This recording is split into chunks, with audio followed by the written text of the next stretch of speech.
In this video, I'm going to talk about why your woman doesn't respect you, or she could respect you more, and how this is a game that you cannot force, but it's something that you have to embody and you have to show and you have to develop. And if you don't master this game of respect, then she cannot be attracted to you.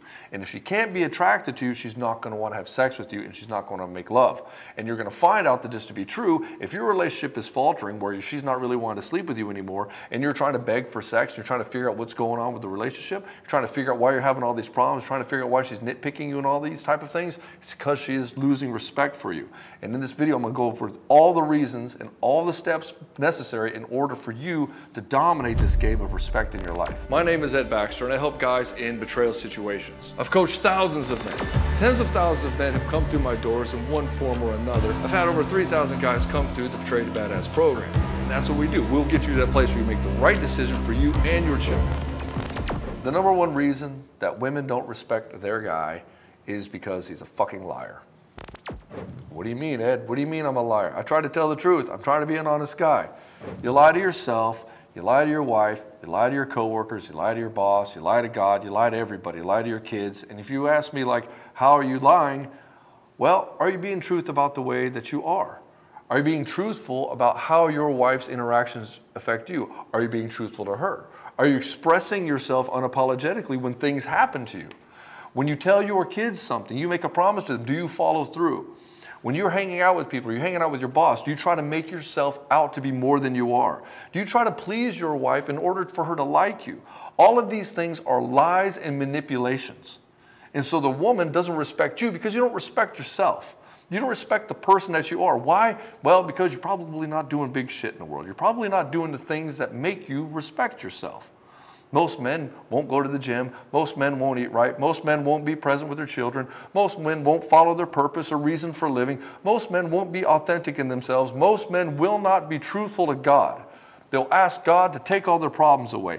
And most men will not be absolutely unapologetic in what they want, desire, and require in their relationship. And so if you can't be honest with yourself, then why is she going to respect you? You don't even have the mental and emotional fortitude to even look at yourself. So why would she ever put her trust and faith in you and where you're going? And make no mistake, she can see every time you're lying. She can tell. She's very intuitive. This is why you'll get these nitpicking comments, because she sees that you're not being truthful, and instead of addressing it directly with her and making an immediate pivot and transforming yourself, you argue with her. You make excuses. You try to scapegoat the situation. You try to externalize it, saying, well, it's not my fault. And you don't take ownership of what's happening and make a pivot. And so when she sees you doing this over and over and over again, she loses faith and she loses respect with you. And then she's like, well, I can't follow this guy. This guy's not stronger than me. He's weaker than I am. And when you put a contrast for your strength versus her strength, and she sees that she's stronger than you, well, then she feels like she lost. And she needs to feel that she respects you and that you're more powerful than her. Again, respect is an offshoot of your own personal power. And power is what is seductive to women. And if you cannot be powerful in yourself, then she's not going to find you powerful. She's just going to reflect to you what you've been doing to yourself this whole time. And so you get upset at her, just realize that the game is about you. And because you're not being honest with yourself, number two, you don't have a real reason for living. And your reason for living can't just be to make my wife happy. Happy wife, happy life. To be an amazing father. Or I'm going to build this business to be $1 million or $10 million business. That's great, but it's all externally motivated. And so if you are putting all of your reason for living on some external factor, then when that thing falls apart, you fall apart. The boxer who gets too many head injuries, or the baseball player who blows out his knee. Yeah, well, he's not going to play anymore. He put his entire purpose and his entire reason for living in something external, and so then he falls apart. How do you think his wife's going to react to that? Well, he was an amazing, awesome dude. He was making all this money. He was on top of the world. Then his knee fucking blew out, and now he's a sack of shit. It's because he put all of his value in an external thing, which was his sport, or which was his money-making ability, or which is being a good father, or being a good husband, which is the worst one to do, because as soon as your wife gets upset with you, you're like, well, I failed as a husband. And then your reason for living fucking falls apart, and she can't rely on you to be powerful in the face of adversity. Because if she's the adversity, she's all over the place, and you react to every time she does something, well, how can she trust you? How can she see that you're more powerful than she is? She can't, because you're lying to yourself, and you don't have a real reason for living. You have an external motivated factor that validates you as a person, that tells you, okay, if I can do this thing, and the world can show me praise, and my wife can show me praise, and my kids can show me praise, my boss can give me a raise, then I must be valuable. I must be worthwhile. And so this game means that you don't have a reason for living that is intrinsically motivated, internally motivated, in relation and in conjunction with God. You don't do it. And so you have no foundation of strength with which you can rely on that is outside of all of this. If you have this, then obviously she can look at you and say, well, whatever happens, I know he's going to rise. Whatever happens, I can rely on him. Whatever happens, I know that he is stronger and more savage than I am, so that I can lean into him and I can relax and just be my feminine self. If you can't do that, and you rely on your wife, you rely on your kids, you rely on all these things, you're going to demonstrate that you're weak. And weak men are not respected. And even if you have this reason, and even if you're being honest with yourself, number 3 is you have to protect your reason. You have to set boundaries. Hey, this matters to me. I have to respect myself, and I have to respect my boundaries so that I can keep my reason going. In other words, I have to matter in this relationship. So when my wife tries to insult me or tries to belittle me, I fucking matter. So I'm not going to put up with that shit. I'm going to say, hey, I'm not going to allow that in this relationship. You want to have a relationship with me, let's relate. Let's relate. Let's not try to beat each other down and try to play this game of power and control. And let's play this game of relating with each other. Now I get to hold the line because I hold the standard. Because I am living by my truth. I am living by what I lead. And most guys aren't leading by what they live. It's all a bunch of lies, all a bunch of things to try to make themselves look better than they actually are. And so your wife, of anybody else, knows that you are lying. And so if I am leading by what I live, or living by what I lead, then I am holding the standard in my relationship, and that is respectable. And now she has a choice to, hey, let's play in this game, or play in the land of liars. If she wants to play in the land of liars, her being in a relationship with me is going to be absolutely intolerable. She's not going to be able to do it. Because I'm going to hold the standard. And if she's lying, it's going to be highlighted. And she's going to see that. She's going to see me telling the truth, and it's going to reflect back on her. Every time that she lies, she's going to see it. And she's going to see me as a mirror. And it's going to be intolerable. Or she'll have the choice and the decision to rise up and be honest and truthful with me. Have a compelling reason to move forward and to respect ourselves and to say that we matter as individuals. And then as we come together as a couple, now we have a good relationship that is synergistic instead of parasitic. Number 4 is being decisive and unapologetic in your actions. In other words, let's fucking go. If I'm honest with myself and I know that I matter and I have a reason for living, then there's nothing stopping me from going full bore. Now, when guys were quizzing my wife at a retreat over a year ago, these guys quizzed my wife for about 3 hours. And one of the questions was, how is it that you always can rely on him? How is it that you've never lost faith in him? She says, well, he's never let me down. And for me, that kind of blew my mind because I was like, well, I've kind of fucked up a lot. You know, I've not always been the best father. I've not always been the best husband. I've not always done the best in business. And even as an engineer, I really wasn't the best at that either. I was pretty good, but my heart wasn't in it, so I couldn't go all in. Like my reason for living wasn't associated with just being an engineer. And she said, well, he's never let me down.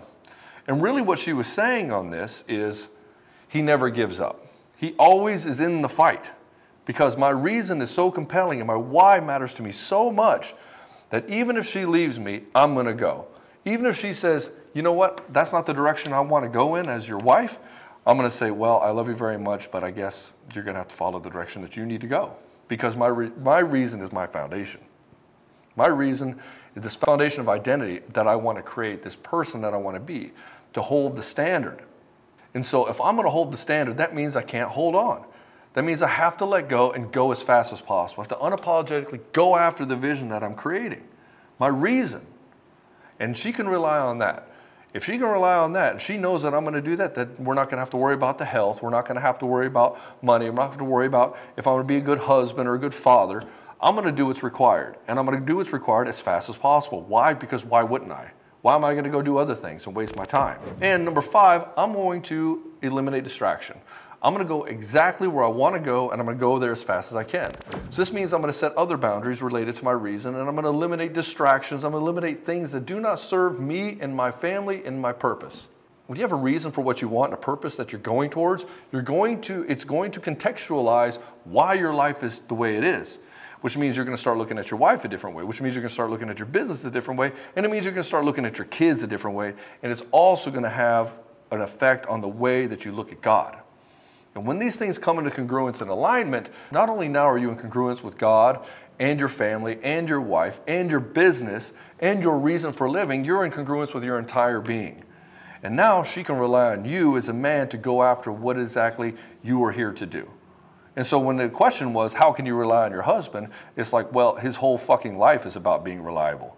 I know that one thing that he is passionate about is to help men, coach them, create courses, and be committed to the community of these guys. I know that without a shadow of a doubt more than anything else in the world. And I can guarantee you, my wife believes in me more than I believe in myself sometimes. And she can see this, and so she's like, well, I know he's always going to be a savage producer in this endeavor.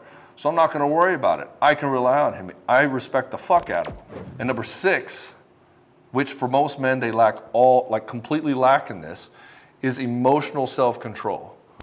Like if you don't have emotional self-control, you can't do shit. Every morning you're going to wake up and say, it's too hard, make an excuse, not go towards the thing that matters to you, and you're not even going to pick a reason for living, because if you pick a reason for living, now you're fucked, because now you have no excuse but to go after it. So most guys will play this game of, I'm just going to pretend that my reason for living is just to be a good employee, or to be a good husband, or to be a good father, and just live for the weekends and hang out with Bud Light Bill and watch the Buffalo Bills. You don't want to be that fucking guy, because that guy doesn't have a wife who respects him.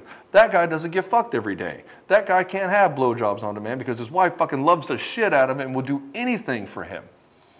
And that guy doesn't make absolute spiritual connection with his wife on a daily basis. Why? Because, well, he's not spiritually connected to himself.